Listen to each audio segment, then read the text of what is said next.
बेहतरीन सजी लाहौर अल खैर से ऊपर नहीं है।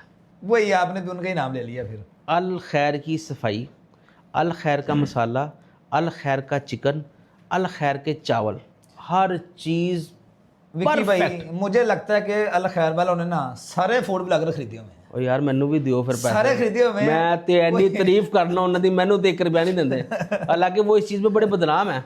अल खैर का जो मालिक है ना वो किसी को टगाना ना दे, वो पता नहीं शेख ने की ने, यकीन माने वो किसी को नहीं वो चक्कर उसका। वो नहीं देता पैसे, पैसे पूसे करवा के वो व्लॉगिंग करवाते ही नहीं है। वो एक अड्डा बन गया हुआ है अल खैर का, जो भी जाता है उसकी वीडियो मिलियन क्रॉस कर जाती है। एक तो सर जी उनका सेटअप बहुत बड़ा है, फिर अल्लाह ताला ने बड़ी बरकत डाली हुई है।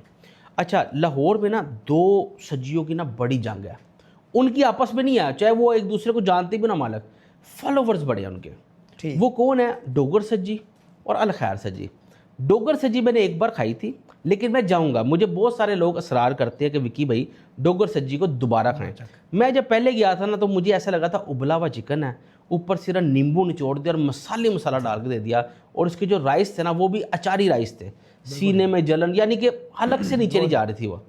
अल खैर की जो थी वो क्रिस्पी थी, उसके जो राइस थे ज़ाफ़रानी राइस, फिर देसी घी का तड़का था उसके अंदर, चावलों के अंदर हल्का सा छिड़काओ, मुझे वो बड़ी पसंद आई थी।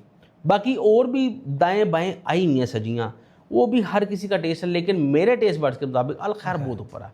उन्होंने भी हलीम शुरू किया सर, वो हलीम के ऊपर उन्हीं के वो चावल डाल के खाए हैं, लाजवाब, कमाल, रिकमेंडेड है। फिर आपकी तरफ 1 रुपया नहीं देते, आप रिक्वेस्ट कर दें, इतनी तारीफें करते हैं, सानू 10-20 हज़ार रुपये दे देना अल खैर। जादू किया फूड ब्लॉगर को लोग दीवाने हैं उनके सर, वो बस पता नहीं क्या वजह है।